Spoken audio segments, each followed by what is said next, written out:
So thanks a lot, Perina, and thank you everybody who's here. I'm so glad you're seeing me on the screen because you can't see how nervous I am. Little beads of sweat are coming, but this is better on the screen. And I'm really happy to be doing this because I have a very close association with Khaki. So this is like home. I'm just going to share my screen and talk to you guys a little about what we're doing.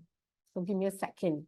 I wanted to start by saying I am not an academic. I am not a professional researcher. I am a regular person who started documenting my neighborhood since January 2022. Yeah, since January 2022, I've been documenting my neighborhood.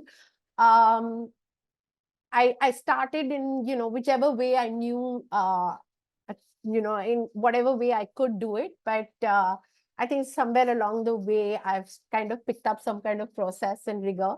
But I thought what I would do today is sort of tell you about my journey and tell you about, what I've learned, what I've seen, and how this has sort of unfolded. So, yeah, that's what it's going to be about today. Pelina, can I ask you to keep your video on? It'd be nice to see at least one face. This journey started in 2018. I was diagnosed with breast cancer, and I was told while I was having my treatment, I was going through chemotherapy, etc. And I was told by my doctor that one of the things that I should do is walk. He said one of the ways to combat joint pain is to walk. And so I started walking, and I walked whenever I could, whenever I felt like I had the energy or the strength to walk, I would walk. And it's for the first time that I started walking at all odd hours. Before that, being an office going person, I used to walk either in the morning or in the evening.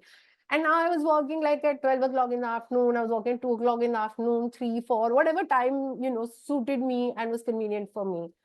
And I just suddenly started to see things that I had never seen before. So that was really an eye opener for me. And the second thing that happened to me was I started walking aimlessly. Before that, I always walked with purpose. I walked because I had to go and get something, or I had to meet someone, or I had to, walk for exercise, or I just wanted to walk on Carter Road or whatever it was. But this was the first time where I had no purpose to walking. And the idea of walking aimlessly, I think that is where it all started, really, for me. But even when I was walking aimlessly, I never thought that I should, document my neighborhood. 2018, 19, I never thought like, oh, I need to document my neighborhood, because I was like, oh, where is my neighborhood going? This is how it's been. Yeah, sure, a couple of things change once or twice, but this is how it's been. And it's always going to be like that. And I think I was very mistaken. My neighborhood, like a lot of other neighborhoods in this city and probably in other cities in the country and across the world also, is changing rapidly, right? And what happened to me was in 2021, and this is, I think, the end of 21, like November 2021, I came back, the pandemic had just gotten over, and I came back from somewhere, and I was cycling a lot at that point in time, and I was cycling past Supari Talao. If you lived in Bandra or you live in Bandra, you'll know Supari Talao. And I was passing by, and there was this bungalow, which is like an iconic Bandra bungalow. It's always been around. I've cycled past it a million times, walked past it a million times, and never thought, anything would ever happen to it. And that time when I did pass it, I saw these patras around it, and I was like, hold on, wait a minute, if this bungalow can go, then something is going to change. Um, what I also find interesting, and what I think, it'd be nice to show you guys, is look at these boundary walls and look at the gate. Every time a bungalow goes or a building goes, it's like the last things to go are the gates and the boundary walls. And I always wait. I'm like, oh, till they're there, there is some sign of what they used to be. And when those go, I feel like it all kind of goes. So yeah, so and you can look at this boundary wall and this gate, and you can tell how beautiful the bungalow used to be.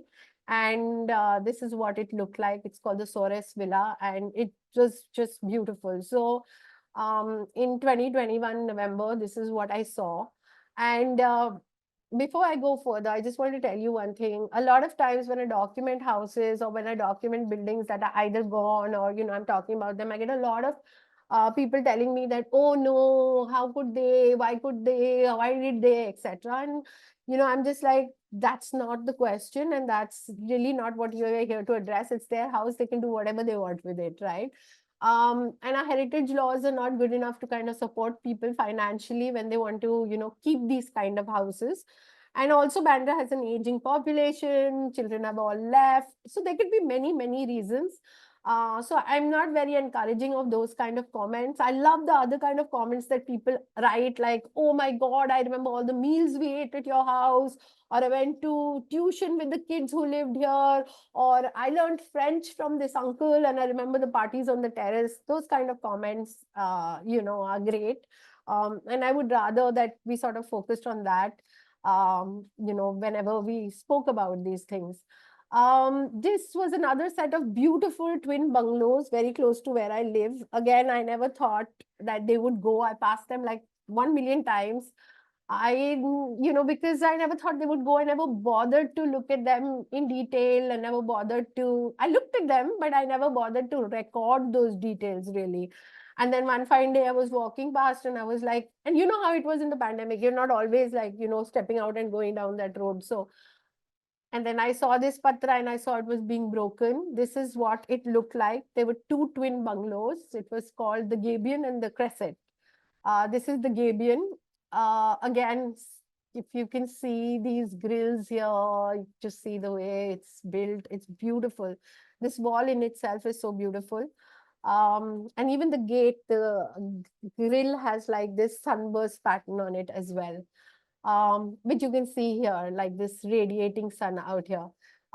This is another shot. These are the only two shots I have of the bungalows. So this is the Gabion and the Crescent is out there beside it. Um, yeah, then it was being torn down. The workers were kind enough to let me come in and sort of take pictures of what it still looked like. And my one big regret is I was going to work and I walked in and the crescent, the nameplate was lying there, the sort of glass work and that fine grill kind of wire work was lying there. And I asked the workers, I was like, can I take it? And they were like, yeah, sure, take it. But I was going to work and I was like, okay, when I come back, I'll take it. And then when I came back, there was just rubble out there. So this is one big regret. And so when these two houses sort of went down in the end of 21, I realized that, oh my God, I think something is changing. I can sense it. I'm seeing these patras come up. I'm seeing change happening, and maybe I need to start, documenting it. So maybe I need to start taking pictures. Maybe I need to start looking at the details, taking pictures of those, sort of remembering where these bungalows were or where these buildings were. And I started an Instagram account called Houses of Bandra. This House of Bandra logo is done by a friend of mine called Gaurav, who's a very talented visual artist. So yeah, that's really how I started. And then just kind of continued. This is a building called Beach Manor, built in 1925. Beautiful building. It's at Chimbai. For those of you who are not familiar with Chimbai, Chimbai is a fishing village. Bandra is made up of many villages, and one of those villages is Chimbai. And Chimbai, there are two ways to access Chimbai. So there is it's just one road basically. And one way to come to that road is through St. Andrew's Church. And the other way to come to it is, from joggers, then there's a police chowki, and then you enter Chimbai. And from that Chimbai chowki side, this was like possibly, yeah, this was the first big mansion, big building out there, Beach Manor. And I took this picture in 2018, I think. And again, I never thought that it would go. Because even later when I came and took pictures, there were some additions made, like you'll see this thing was put on top, there was this put on top. And there was also a sign that said property not for sale, no visitors. So I just took it for granted it'll never go, but it's gone. What's also gone is the building next to it. This was very sweet. The ground floor had this stone cladding. This family called Chimbaikars lived in it. And what is interesting is that both these plots now stand together and they are being developed together. And so that road of Chimbai, you have tall buildings on the other side of the road, not on the shoreline. If this is going to be a tall building, then it's going to be the first tall building on the shoreline. And it'll definitely change the landscape of Chimbai, and I don't know what else will it change. So yeah, two two of these places both gone. This is at Bazaar Road. Again, for those who don't know, Bazaar Road is this tiny little road. Like right now, if you see it, it'll be like, what is this terribly crowded road? But the story for me behind this is if you come into Bandra from Mahim by road, and you come down Mahim Causeway, and as you enter SV Road, on the left-hand side, you'll see the Bandra Jama Masjid. And just after the Jama Masjid is an area called Bandarwadi. And I feel like that's where the Bandar would have been, around there, the port really. And Bandra would have developed from there. That's where it would have started from. So there's Bandarwadi, and then across the road, there's Demonte Street, and then there is Bazaar Road. It's just one continuous long line like this. And you know how it is at that point in time, wherever there was commerce and wherever there was, transport and people coming and going in a bazaar and a bandar, everybody wanted to live around there. The rest anyway would have been like a jungle and fields, right? So all the really well-to-do people would have lived close to the bandar. So Bazaar Road, Demonte Street, these would all have really big, beautiful houses which were like mansions. And even today, if you go to Bazaar Road, it's all like divided into small houses and lots of shops underneath. But if you stand back and you look at it, you can look at the columns and you can tell like, oh, this would have been a gorgeous mansion, and you could not drive a nail through any of these walls, I'm sure. So yeah, this is the lead up to Bazaar Road from the other side, from Chapel Road and Baroda Road from that side. And this is also gone. I don't just document bungalows. I also document buildings. I kind of feel like I'm running against time. Somebody told me like there are 240 buildings being redeveloped. So I'm like, oh my God, I need 240 days to do it. But I do whatever I can. This is a building called Hillview. I really like it because it reminds me of how buildings used to be in Bombay, in Sion, in Matunga, in Dadar, in Bandra. 3-story, small balcony. Even if the balconies are enclosed, it's such a sweet building. What's also interesting is it's called Hillview. And if you look on Google Maps and you draw like a horizontal line on this side of Hillview, you will see Pali Hill. So it's actually like just Hillview and Pali Hill. So they could possibly see Pali Hill. No chance of that now, of course. But yeah, so I've also been like documenting places like that. Um, as I started documenting, I also started looking at other things. It was no longer just about like, oh, am I just documenting houses or am I just documenting buildings? So, for example, this is a small shop, Kalpana Snacks. It's if you've been to Bandra and you've been on Chapel Road and you know Subco, this is opposite Subco, and I think they had a death in the family and they've sort of painted over this. But I'm very happy that I've documented this because to me, this is a reminder of the Wall Project. The Wall Project was, I think, started in 2018.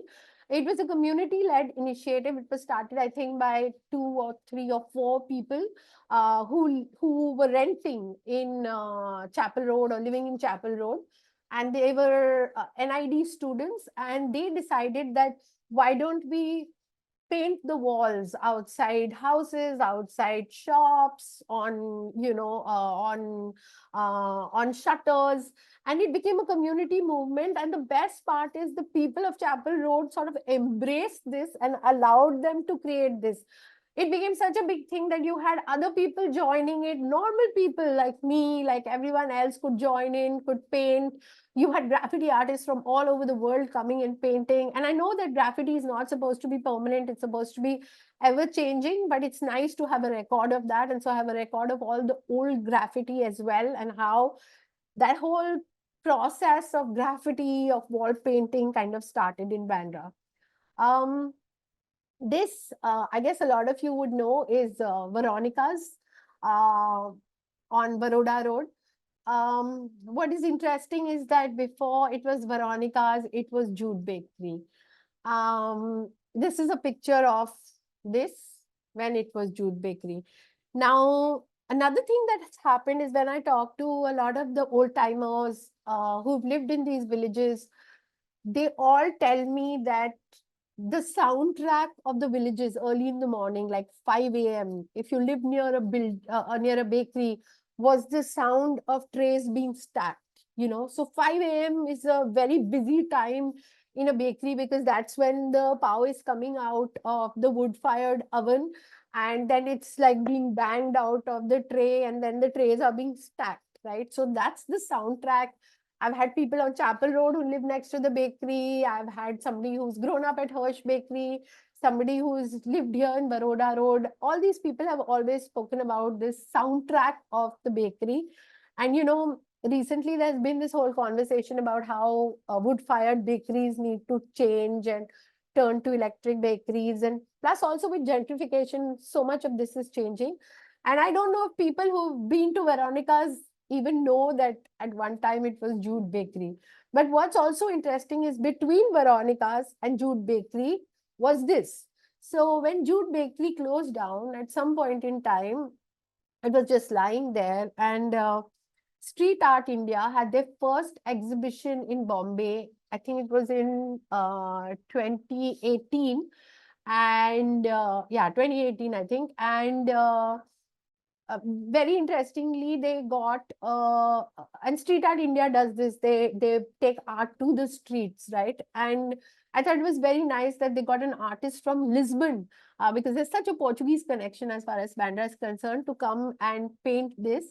And if you see, it says, "Hey, Saint Jude, please help me. I'm really a lost cause." You can read the lost cause because the car is parked in front. And that's a really nice tie back, because Saint Jude is supposed to be the patron saint of lost causes anyway. So yeah, so for me, it's really important if I can document this, and if I can, put it down, whether it's in my newsletter or whether it's on an Instagram page, and people who are new to Bandra or who love Bandra or don't know these, they can, see all this. Again, big miss. When they were removing some of the original painting. If you see this, you can see uh, the artist's signature here. And I should have just asked the workman if I could take it, or somebody out there, but again, I didn't. And I'm always like, shit. Um, Again, sometimes I just miss out on things. This is even typefaces and fonts. I find so many of them just changing. Also, sometimes because of this rule of the weightage of Hindi and English, so people are putting up these flexes and the old fonts are going. So this is Twinkle Gents Hairdressers. Uh, and I never thought this would change. And I would, yeah, I'll document it at some point. And one day I'm going past and suddenly I see that it's gone. So I jump off the rickshaw and I run there. And I'm really lucky because the man who's going to put the new flex has a picture of it. And so I managed to get a picture of it. And if you can see, look at this nice, beautiful wooden fonts. Also, I then went in and I took a picture of, their menu really. And it's so interesting. And I think that's worth also documenting. And this is what it looks like now. It's just a flex. I don't think it looks anything like what it was earlier. This is Navrang Stores. It's a stationery shop, bookseller, etc. I still love this font. Every time I speak about it, at least 5 people will tell me, "Oh, we used to go here and buy our books. Oh, we used to go here and buy all the brown paper to cover our books." So I really like the font, but these guys also have a flex on it right now. I also find it interesting because it says cutlery, stationery, toys, and presentation articles. That's how people spoke earlier, not presents, but presentation articles. Um, I also started noticing other things happening. Like, for instance, this is one of my favorite houses, Priscilla Villa on Turner Road. If you can see where the foliage is and where the foliage ends, this is where the wall of Priscilla Villa used to end. After that, there were just three bars, okay? And these pillars, and you could see right into Priscilla Villa's beautiful staircase, everything else. But now this wall has gone right up and you can't really look into Priscilla Villa. And again, I don't blame them. I understand that there are various reasons, trespassers, etc., etc. But I feel like one of the things about Bandra used to be these low walls. I think that low walls are such a sign of community. They're also a sign of letting the outside inside and the inside outside. You pass by, you see someone, you wave at them, you ask them how they are. It's just such a great way to just interact with the environment outside your, boundary wall. And I think the walls are going up. If you look at all the new buildings, the walls have gone up massively. The gates are so high, the walls are so high. Everybody's like, okay, we keep to ourselves. The outside needs to stay out. Um, Along the way, while documenting, my gaze also started to change. I also started to see other things. This is one of my favorite photos. This was taken around the Shera, and I love the flowers or mala on Christ. I think it's lovely that religion has that elasticity. Um, I also started to notice things like, the fruit sellers, the cobblers, the bhangar walas, as they yell past your house.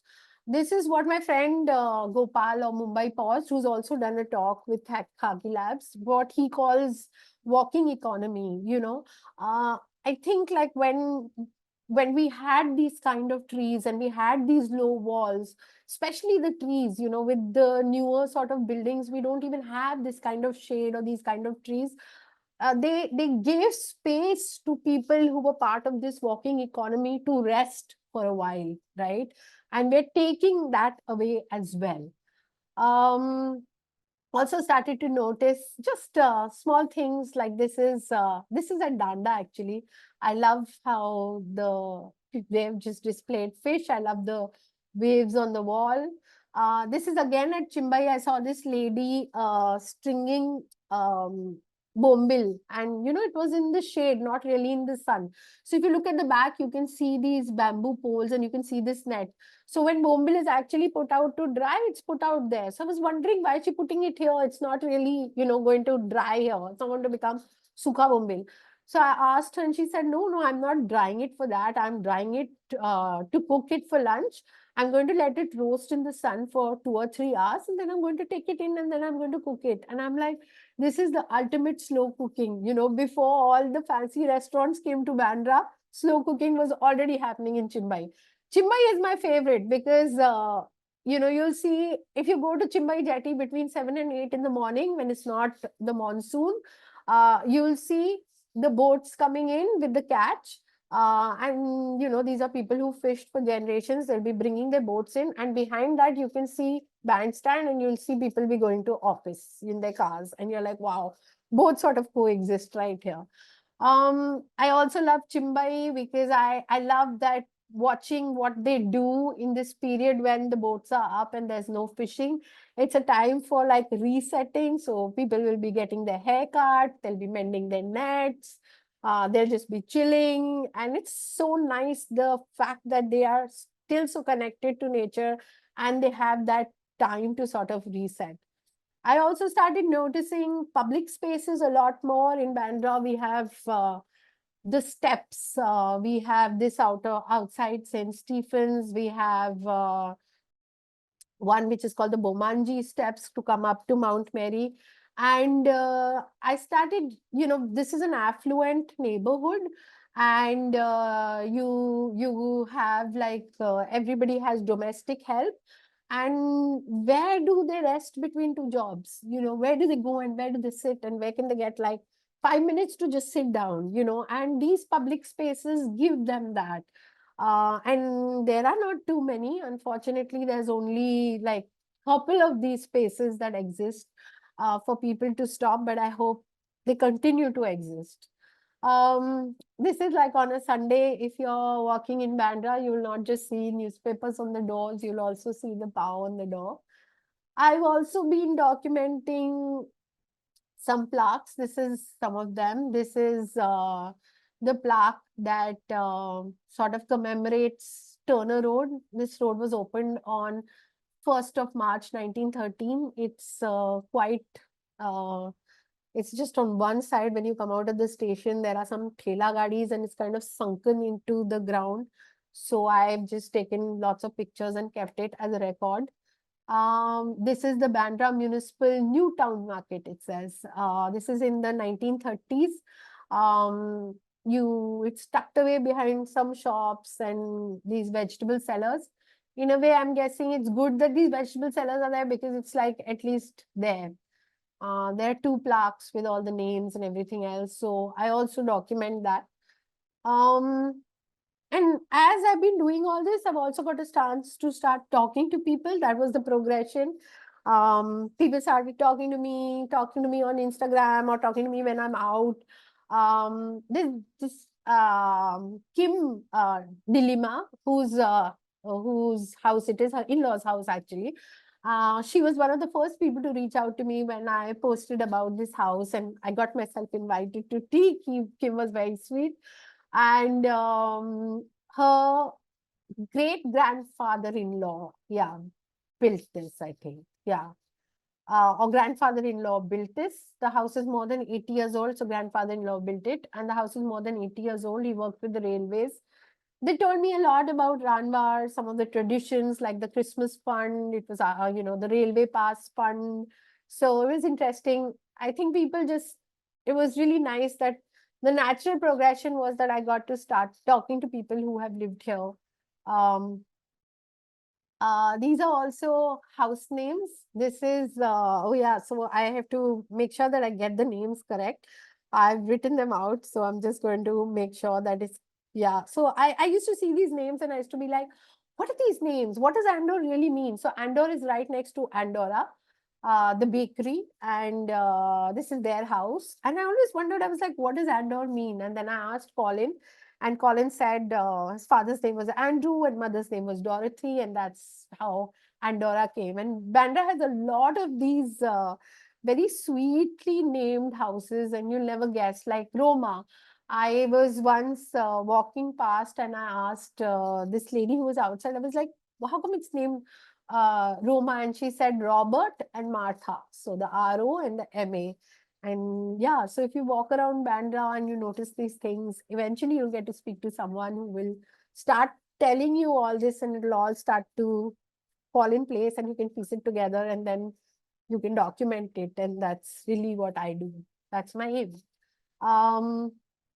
Again, I started talking more and more. Like this lady told me about how she met her husband. She lives in Rajan village, and she told me about how she met her husband. She was a steno in a company, and how they used to all walk together and go to Bandra station. And one day it was raining and she was wearing a red dress, and this boy from another village saw her and liked her. And then how through friends and friends. And she told me it was such a big thing to get married to a boy from another village. And I was like, really? I mean, do we really think like that? Like we are like, oh, this is Bandra. But we forget that it is just a bunch of villages. That's what it was at one point in time. And the more I started talking to people, the more I realized, like, if you ask people from Rajan, or Pali about the reclamation, they will be thinking and they'll be like, yeah, reclamation happened. They're not like, or if you ask people from Ranwar or Chapel Road something about, Rajan village or whatever, or Shirley, they will not know. Every village only knows little bit, knows about itself, basically, and if you ask about Chuim, no one will know. It's literally like that. Um, yeah, and then I more I spoke to people, I started hearing stories, urban legends, oh, ghost stories, the most fabulous ghost stories that I have documented. This is an incredible urban legend that um, uh, watermelons don't grow in Bandra anymore. They used to grow abundantly, and the farmers were really happy. Every village was growing it and whatever. And then there was a priest, I think at St. Andrews, who started seeing that people were not coming for mass. And then he told them that, listen, you need to come. But people were so busy cultivating the watermelons that they stopped coming. And then finally, after a couple of tries, he got really upset and he asked somebody to get him a watermelon, and it came. And then he cursed the watermelon and said, you will never grow in Bandra. And now watermelons don't grow in Bandra. And when I asked the old timers, they're like, 100%, they don't grow in Bandra. We go to Villepale, when we want to eat watermelon, and they're grown there and they're very nice. So it's quite sweet. Um, and so a natural progression of it was to start documenting oral history of the senior generation, which is what I started doing. Um, I called it Memory Keepers of Bandra, and I thought now I should do this in even in a better way. And I was also getting a bit frustrated with Instagram and just the whole algorithm and how much you can write and all that. And I wanted to use video, I wanted to use audio, I wanted to use text. I wanted these stories to be told with the kind of time that they need to be told. And so, yeah, and so that's how Memory Keepers of Bandra happened. I've been helped massively by Anirban and Josefa, who carried stuff for me, shot with me, been dragged all over with me. And this is a picture of Roland, who was the first person I shot, I think, and recorded. I think Roland at that point was 92 years old. He's amazing. He's an amazing person. I'm not showing you anything from what he's told us, but it was so incredible to even hear his stories and to hear somebody who has seen the Danda Green, who tells you that, yes, there was a golf course there and, it was whites only and we were kids and we used to go there, and when the golf balls used to come out, we should take them and steal them and run away. These are stories you've just read in history books, and now finally you are getting to sort of hear them. One of the first people I went and then I started when I started to document was Joe. Joe is a musician. I think he's the last jazz trumpet player in Bandra. He plays at funerals. He also plays at weddings, and he's incredible. Joe's eyes light up when he talks about music. I've never known someone who's so passionate about music. And the best part about Joe is he lives on Bazaar Road, and you will find him every morning and he'll be practicing. He practices every single day. And he'll be practicing on the road between the bhaji wala and between the fruit wala. And everybody walking by will enjoy listening to him, will say, hey, Joe, hi, Joe, what's up, Joe? God bless you, Joe. It's just beautiful. So I'm going to show you a video. This is Joe talking about, I'm just going to make sure that this. So, Joe, what was your first band? My first band was playing with my father at funeral band. Because my father opened his own band, the funeral band, because my brother was, his son was there, Robbie, Julius, Francis, and then we came in Joe. And then his brothers were there, Albert, Edu, John. It was very good. And but today I always say my favorite music was the band that I enjoyed in my life. Like here I can fool around with my music. I can bluff you. Like, if I'm playing a song, I got this habit of playing the song. I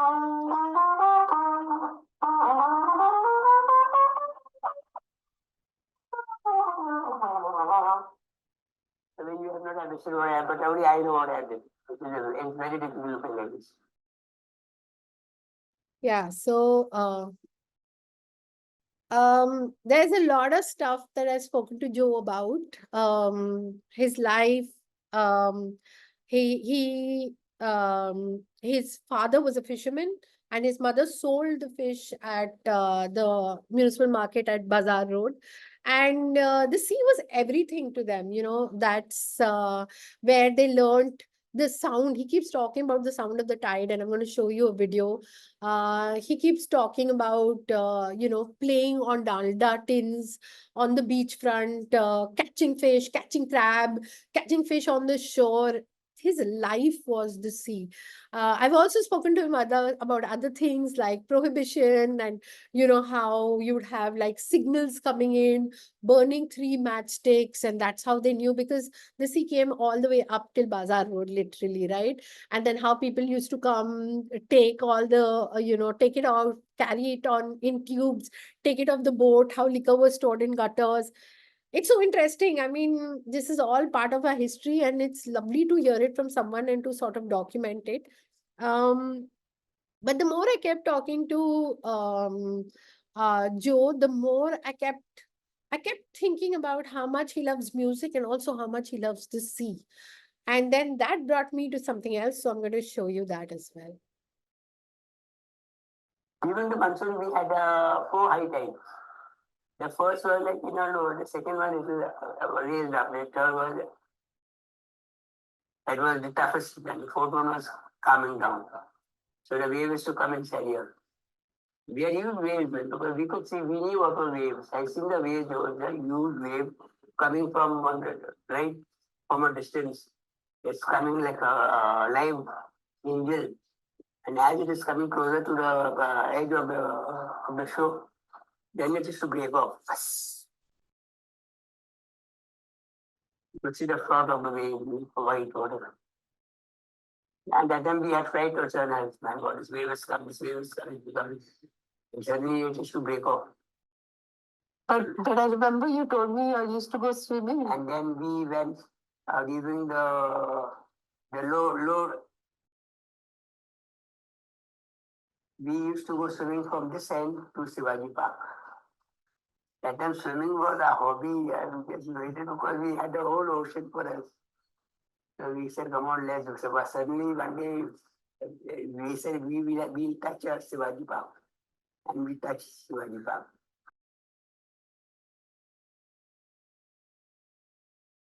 And I mean, you can hear it in his voice, right? When he talks about it. But what really struck a chord with me was when he started talking about reclamation.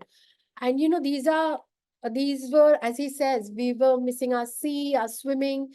And he says we were poor fisher folks. We didn't know what was happening, right? And I don't think they even realized the impact of the sea being moved away from them. Luckily for Joe, his father was into music, his family was into music, so they had that as an optional livelihood. His father gave away the boat, after reclamation happened.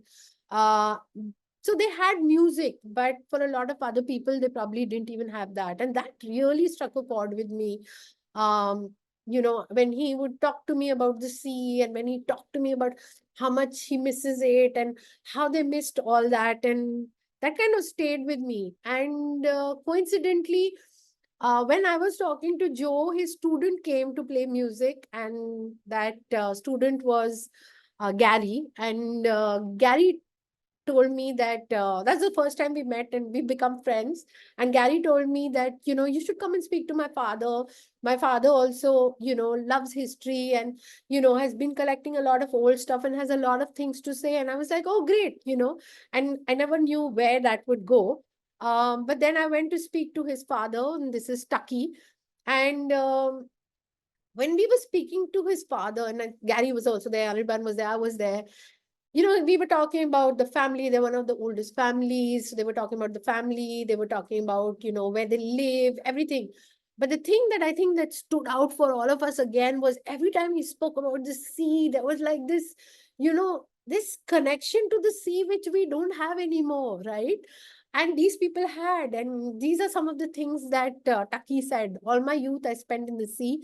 My cousin and me used to take the boat across to Mahim, have a cup of tea, or row to Dadar and then have a swim in the middle. He told us the sea used to be blue. You could see corals. Our life was always in the sea, and my life, especially always. I used to go fishing with my uncles and walking on the sharp rocks covered with oyster shells. My feet were like leather, and so happy about that. I could walk barefoot on all that, carrying the fish that we caught. I think you have to hear Taki talk about the sea. He has a lot of pictures, and I've documented them as well in my newsletter. And this is one of those pictures. You can see Mahim Fort at the back. In some of the pictures, you can even see, the Mahim Dargah, and their wall on John Baptist Road the sea was right there, right behind their wall. Looks like such an easy time, right? And so here's what Taki has to say. All the old timers in Bandra knew the sea because in those days that was our only entertainment. Swimming in the sea. And there was no TV. And the wells around here. We used to, that was a pastime. So most of our youngsters used to go swimming in the sea. And since we had a boat, we used to take the boat around. My cousin and myself, Charlie, we used to row across to my or to the other, some anchor in the middle, go for a swim. It was all innocent, innocent fun. Every holidays, it was like a festival, go out to the sea, come out here and have a barbecue and the compound. We had we could shoot all these migratory birds, like snipes and curlews and all, and have a barbecue. That was the And I would also like you to hear Taki talk about the reclamation. From next to the masjid. They started from there. First, they built a long wall right along here. That's how they cut off all the fishermen's boats. They were stranded there because they were cut off from the sea. Then ultimately they reclaimed the whole land, and they finished that maybe in the 70s. And the land was just left fallow, lying just like that for 10 years. There was no building, no development. Buildings started coming up in the 80s.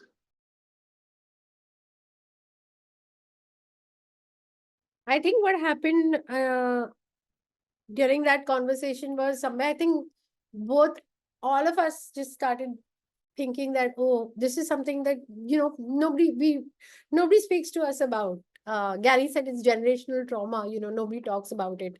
And that sort of became a thing. And Gary and I got together and we started speaking to a lot of people about the reclamation. We started finding out, we started, seeing if we could get some papers. We realized, oh, okay, late 60s is when, reclamation was sort of first mooted as an idea and passed as an idea. And we created an exhibit last year, sometime just I think in October, on the reclamation with people's stories, people's memories. It was in Bandra. Subsequently, we wrote a paper and a presentation for the Oral History Association of India on Bandra reclamation, because we just felt like you just know it as an area, but you do not know what it did. And this was one thing that everybody kept telling us about, that there was an Easter festival that used to happen. And there used to be boat races, there used to be swimming races, and they had this thing where they would throw ducks into the sea and you had to go and swim and catch the duck, and whichever duck you caught, that duck was yours. And when we were talking, I remember somebody, I think Vernon, started laughing and telling us this is what they used to do, but you can never catch a duck in the sea. It's much faster than you. But I think all these traditions have gotten wiped out, right? So when you sort of reclaim something, or when you take away something like that, it's a way of life for people. You also take away so many other things which you can't compensate. How do you compensate for festivals like this, which also disappear? And then Vernon told us this. During May and October, everybody would be in the sea, swimming during holidays, because after that, the sea gets rough. So, October holidays, everybody in the sea. May holidays, everybody in the sea. Tide is coming up, come on in the sea. Basically, girls, boys, everybody used to swim during that time. And now we don't have that relationship with the sea. We live right next to the sea, but we don't have that anymore. We were also very fortunate to, be able to talk to various people. And this is Vedya, who I met, and she gave me this map. So if you follow this sort of dotted line, this tells you where the sea was, and all this has been reclaimed. So all these people, they would have all been, especially these places, these have been villages which would have been dependent on the sea, and now this is where their sea would have been pushed out. I think it's just good to know these things, to be able to sort of have these things with us for future generations to know about. um and then I'm sort of winding up, but I just wanted to tell you guys that one of the first people again who sort of reached out to me on Instagram was Brian, who lives in this beautiful house called El Dorado. And when I went to meet them last year, they said tomorrow will be 92 years of this house being occupied, 92 years of our family continuously staying in this house. It was built in 1932, and their great grandfather built it. And this is something they told me: as the English started creating suburbs and the railway line came, Bandra slowly started getting urbanized. But when my great grandfather bought this place, people were telling him, why are you going to that godforsaken place? And he said, no, this city will come to us eventually. He believed that, and he's right. The city did come to Bandra. The city is here. And um, and it's also interesting because they live on Convent Road, and it's called New Kantwadi, because it was created in 1932. So it was new. And so if I go and talk to people in the older villages and I say, oh, New Kantwadi, 1932, they all look at me and they'll be like, no, that's new. And I'm like, oh, I've been here for 23 years. So I'm like just born yesterday kind of thing. And before I end, I just want to show you this. This is Auntie Crystal, who's Brian's mother, and who grew up at Hirsch Bakery. Her mom and dad owned Hirsch Bakery and ran it. And just a small thing that she said, and yeah. Bought it from Mr. Mammootty, Mr. Pasi, who had bought it from the original Mr. Jacob Hirsch. He was an Australian Jew, and he sold it because he went to Australia. See, the Second World War, it was imminent. So he realized it was not a good place for a Jew to be here. So he moved, he left. He sold the bakery and he sailed to Australia. He got married there and he had 6 sons of his own. And years later, maybe it was in 2006 or something, one of the granddaughters, she was very interested in knowing whether the bakery was still running. So she just went on Google and she saw the picture of the bakery and she was stunned. And just at that time, my brother had put on the internet, he said, I am the daughter of Mr. Simon Fernandez, and my mom was running a bakery called Hirsch Bakery, J.W. Hirsch Bakery in Bandra. If anyone has any information about this or any information about it, if there are any descendants, please get in touch with me. Oh gosh, she promptly did. And she came down to India with her husband about maybe a year later. And she came and she saw the bakery. She was so emotionally touched to find it was like her father's dream was still being nurtured. Yeah, and the reason I say this is because this is what Bandra is to me. This is Sequera stores. I sometimes buy my pav from here. And one day I asked him, how come it's called Sequera stores? And he said his father used to work for a man who had a shop near Bandra station. And when that guy sort of wound down his business, he told his father that, what are you going to do? So his father said, I think I'll start a store, like a, grocery shop, like a small shop. And so Mr. Sequeira gave him the money to start this shop. So it was named after him. And the name has never been changed. It'll always be Sequeira Stores. And I think that is Bandra to me. It's just the kindest people. I've just been lucky. I don't think I could document this without just meeting incredible people. I have documented about 14 people. I plan to, I want to document every single senior person possible. And then I want to create like a public archive. But none of this would be possible without the kindest people. I've been fed, I've been, invited for birthdays, invited home. They're my friends.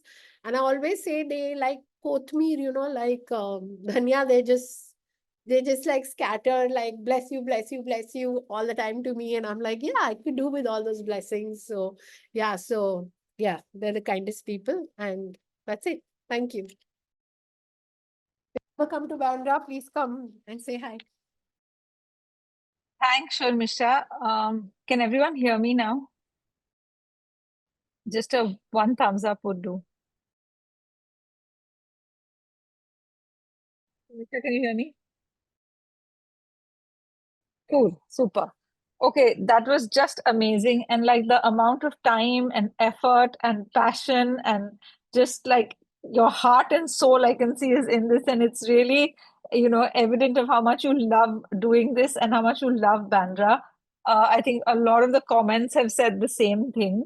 So I'm just going to pick up a couple of the questions. There was one said in Chembur, there was a Soras villa also and a street named after him. Is that the same person? I think that actually was answered by Commander Mohan Narayan. And he said that that villa was originally called Belvedere on Central Avenue, and it was built by a Professor Suarez in 1934. And I think that one is also still standing. So do you have another version of that story, or is that what you know? Actually, I don't know. I don't know if it's the same people as well. Okay. I do know that they lived in Bandra, and I've had so many people talk to me and say, oh, went to tuition with their kids and all that, but I'm not sure if it's the same family that was in Chembur as well. Mm. There's another one by Ronak who says that there's a cottage called Shagufta Manor on Chapel Road, which has really beautiful windows and that you can look at. So that's another Wonderful. Ronak, come bungalow. with me. Yeah. Yeah, come with me. And I'm telling you, I feel like I'm running. I'm just constantly, I feel like it's never enough time. I feel like it's changing much faster than I can catch up with. So yeah, I'm telling everyone that come with me, and it's always great to have somebody come with me. It's very difficult. Sometimes I'm like, oh, I'm recording, but I forgot to do this, so come with me. Everybody is invited. There are a lot of people who grew up in Bandra and said that they remember Durello Convent, how magical it is during December. Yes. Oh, somebody's saying repeat the ghost story. I didn't say the ghost story, but this is my friend's mom. She grew up at Pali village, and he took me to meet her. I'm not mentioning her name, but or his name, but if he's here, he'll know. And then she told us about how. So at Pali village, they had there's this ghost carriage that would come down once a year, and it would have this noise like a bell, like a tinkle, and it would come down from Zigzag Road, go down the village and into the fields and then disappear. I've come once a year, and you don't know what time it would come, but you would hear that sound, and everybody would just run in and hide, because they said that if you looked at the carriage, you would, I don't know, you would turn to stone or you would become a ghost. And she was a kid, and she said she remembered the sound, and she remembered being so scared.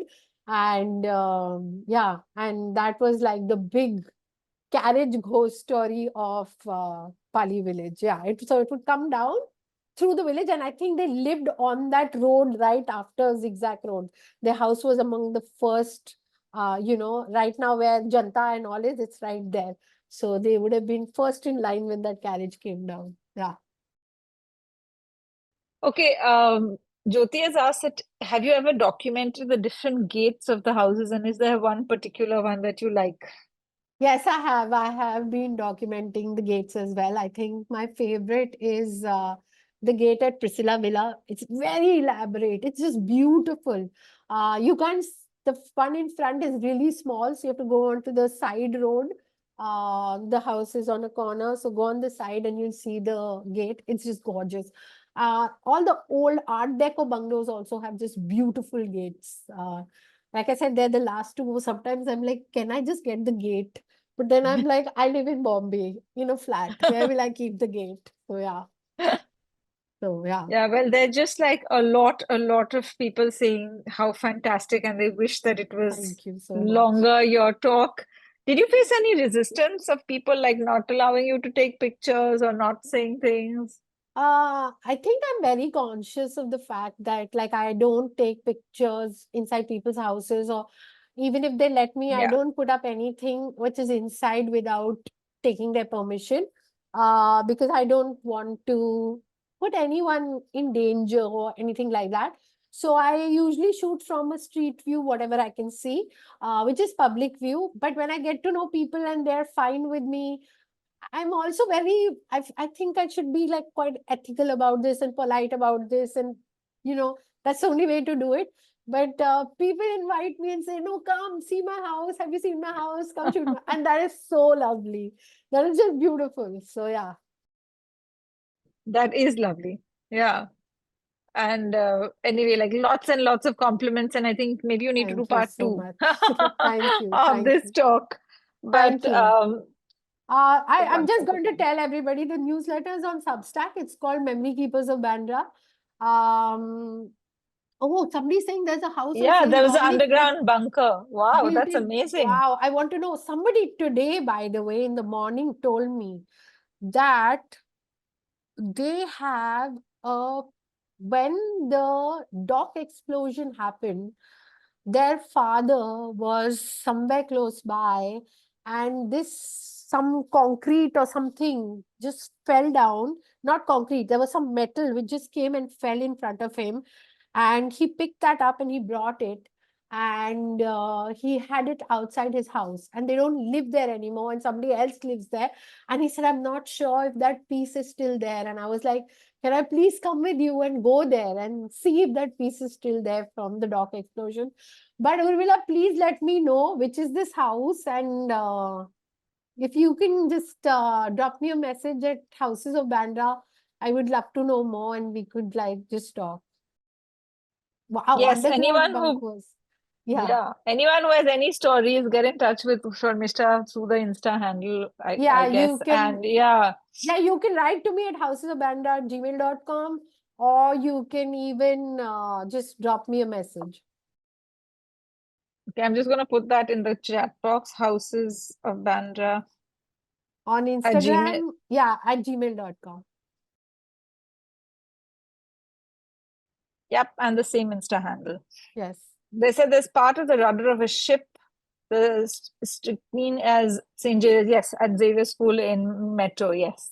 Correct. Yes, that's true, yes.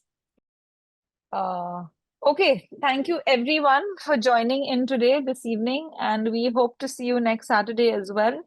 And thank you, Shormistha. That was just a Thank you. treat and a delight. And we'll hear more from you, I'm sure. Yeah. Thank you to everyone who attended. And please come to Bandra, say hi to me, walk with me, tell me your stories. That'll be amazing. Thank you so much. Thank you and good night, Bye-bye. everyone. Good night. Bye.